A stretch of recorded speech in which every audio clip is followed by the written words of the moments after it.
Prophetic sketches and scenarios from Nimrod to Revelations. Daniel's prophecy, lesson series 8.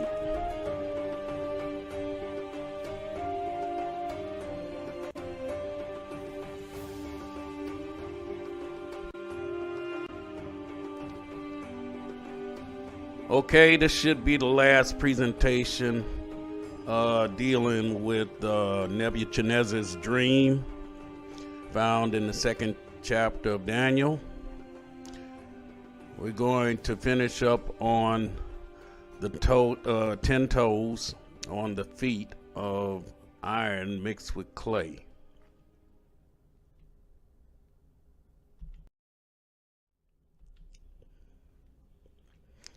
So as we review the 10 toes of the feet of this statue in Nebuchadnezzar's dream, we understand that it represents the history from the division of the Roman Empire to our present day.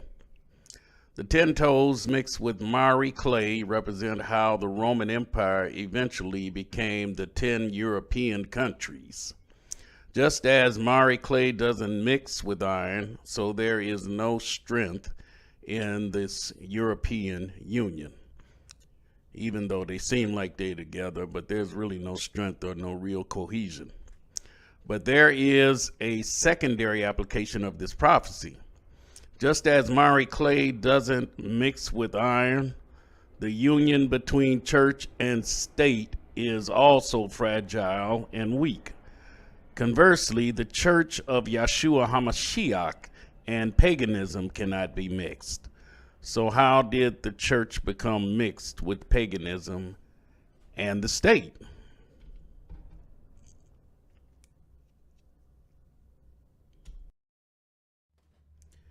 In order to answer this question, we need to take a look at one of the Roman Empire's most celebrated and famous emperor, Constantine.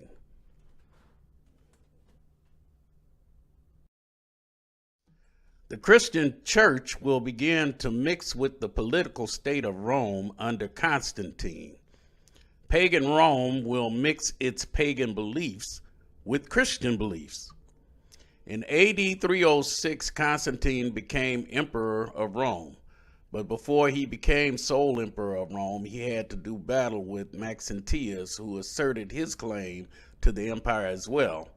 As Constantine was about to go to battle against Maxentius at the Stone Malvian Bridge in 312 BC, he had a vision of a cross in the sky and the words above the cross, "In this sign, conquer."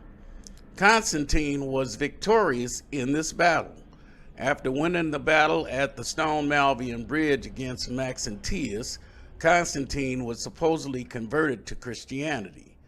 But his conversion couldn't have been genuine, because Constantine still worshiped the old Roman gods.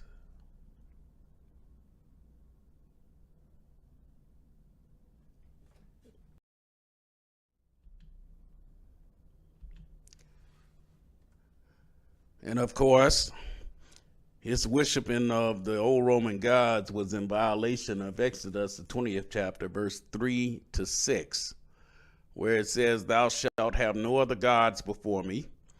Thou shalt not make unto thee any graven image, or any likeness of anything that is in heaven above, or that is in the earth beneath, or that is in the water under the earth.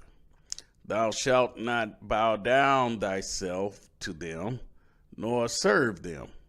For I, the Lord thy God, am a jealous God, visiting the iniquity of the fathers upon the children unto the third and fourth generation of them that hate me, and showing mercy unto thousands of them that love me and keep my commandments."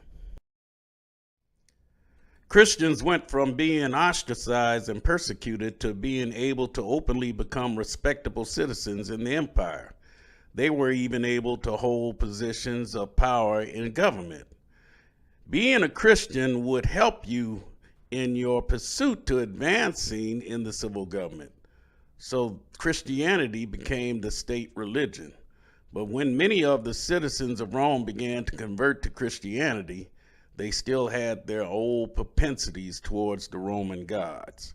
Therefore, they began to mix their pagan gods and beliefs with their supposed Christian faith.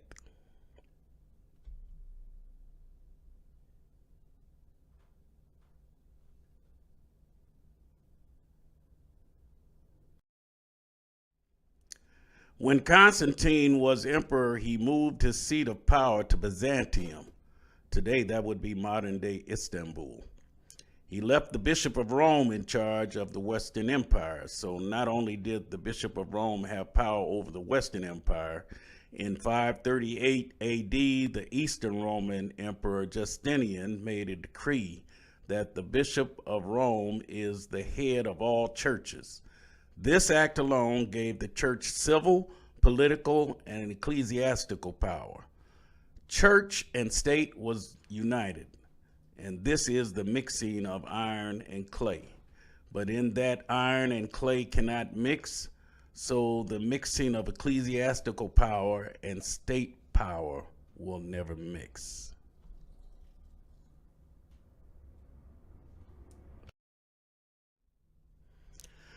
So Rome continued as a divided state, and along with divided Rome continued this union of church and state.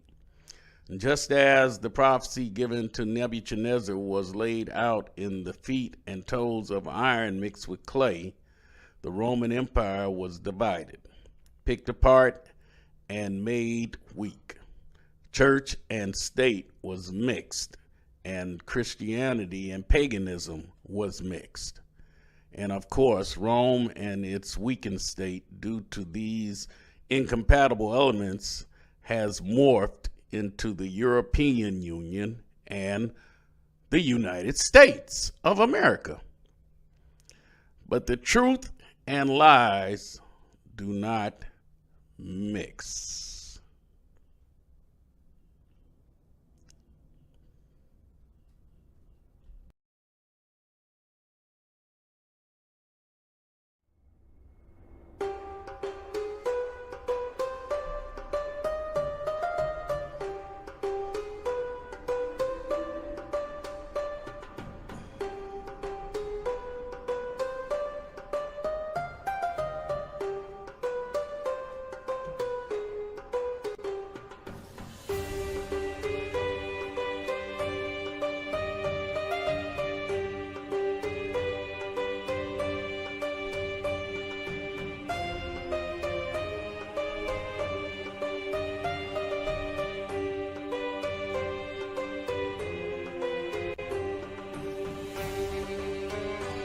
This ends this series of lesson presentations dealing with Nebuchadnezzar's dream in Daniel, the 2nd chapter.